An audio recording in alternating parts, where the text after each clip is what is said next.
placer introducirles al corredor público número 35 del Distrito Federal. Es el doctor Salomón Vargas García. Él es investigador nacional nivel 1 del Sistema Nacional de Investigadores del Consejo Nacional de Ciencias y Tecnologías, CONACYT. Con ustedes. Buenos días a todos, bienvenidos, los que se encuentran presentes aquí, así como a quienes nos están viendo en otras partes de la República. Albert Einstein decía que la tenacidad es más importante que la inteligencia, y en el caso de los estudios de posgrado como es este, con mayor razón. El día de hoy vamos a ver el tema de la evaluación inmobiliaria. La evaluación como tal, entonces, va a tener como objetivo el que presentemos información actualizada, sistematizada, ordenada, que nos permita en un momento determinado identificar los fundamentos legales relativos a esta serie de actividades. Decimos que la evaluación es un conjunto de actividades que tiene como finalidad emitir un reporte, un documento que se llama el avalúo. La evaluación se integra por entrevistas, papeles de trabajo, información de campo, experiencia, bases de datos, que en conjunto van a generar ese documento llamado el avalúo.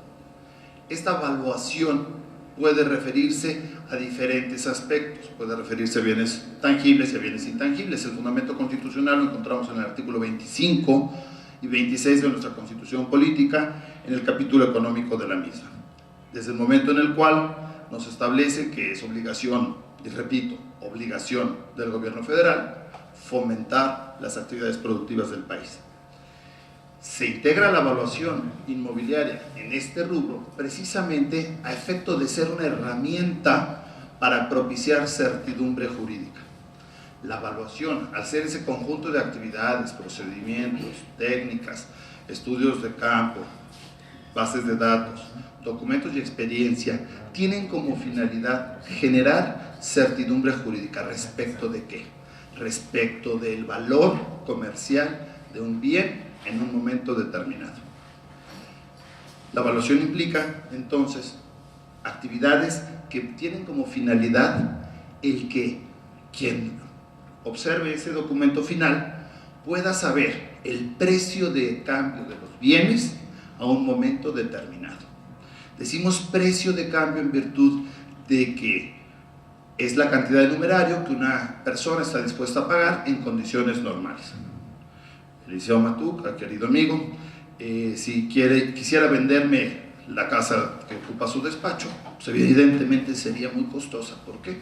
Pues porque es una casa ubicada en una zona muy buena de la Ciudad de México, muy bien comunicada, una casa que tiene ya algunos años y que además han estado grandes personalidades del mundo jurídico de este país, en la misma como el maestro Matuc. Bien. Pero independientemente de sus ganas de venderme la casa muy cara, pues hay un parámetro, y ese parámetro es el mercado. Cuánto valen las cosas y cuánto están dispuestas a pagarse en un momento determinado. Así entonces nos encontramos que la evaluación va a poder tener diferentes enfoques. Estos enfoques pueden ser, en primer lugar, el enfoque de costos, cuánto nos cuesta producir un bien. Un segundo enfoque es el enfoque de ingresos, también llamado capitalización de renta. Y un tercer enfoque que implica el comparativo, el de mercado. Así entonces estos tres enfoques que tenemos de la evaluación van a llevar como consecuencia tres parámetros distintos. Uno, ¿cuánto me cuesta producir un bien? Es decir, ¿cuál es su costo? Un segundo enfoque, ¿cuánto voy a obtener de ganancias por permitir el uso de ese bien? Capitalización de rentas o ingresos. Y un tercer enfoque, el de mercado. Aquí vamos a encontrar que es determinante el distinguir entre el concepto precio y el concepto valor. El precio es la cantidad de numerario que una persona está dispuesta a pagar en circunstancias normales. Valor es el costo de producción de un bien. En el caso, por ejemplo, de los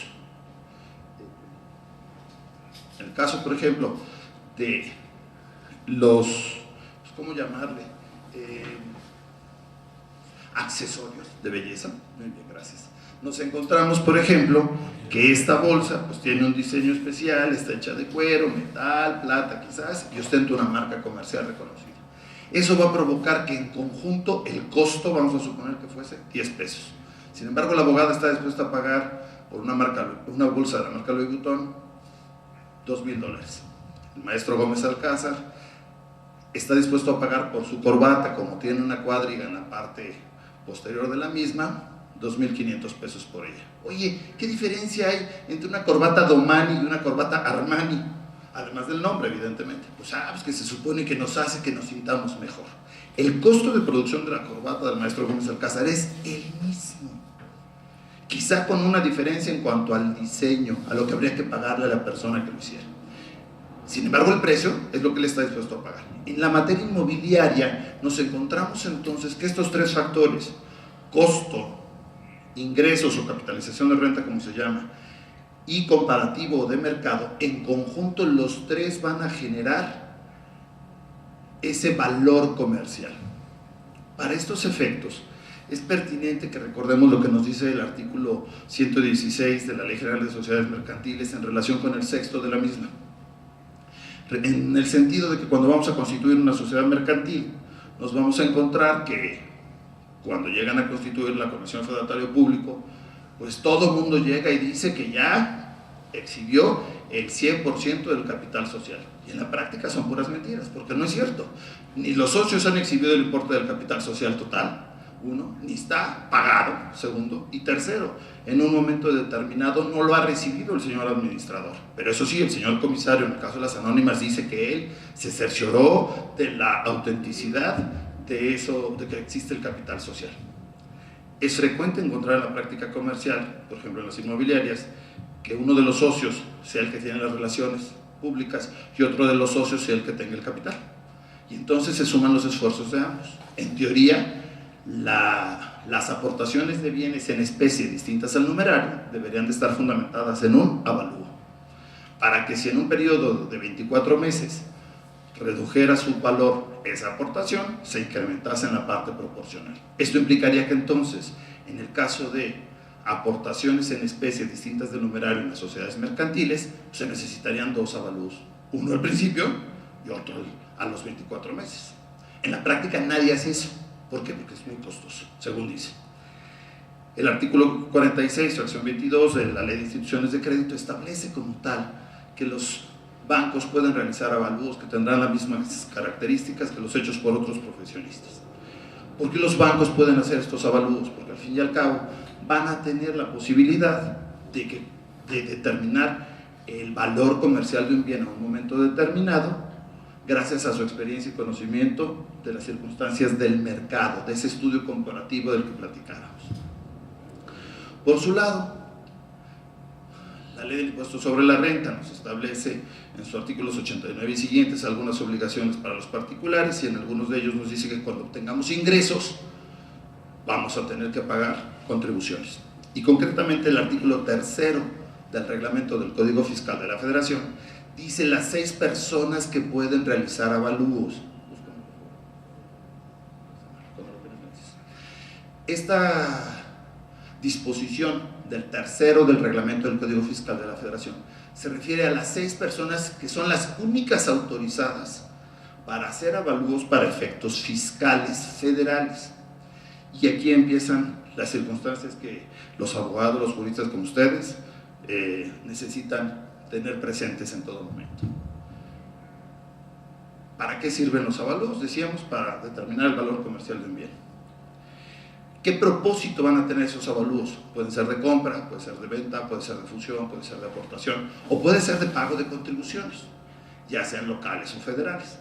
En materia federal, el 3 del reglamento del Código Fiscal de la Federación dice que son 6 sujetos los que pueden hacer avalúos para efectos fiscales federales.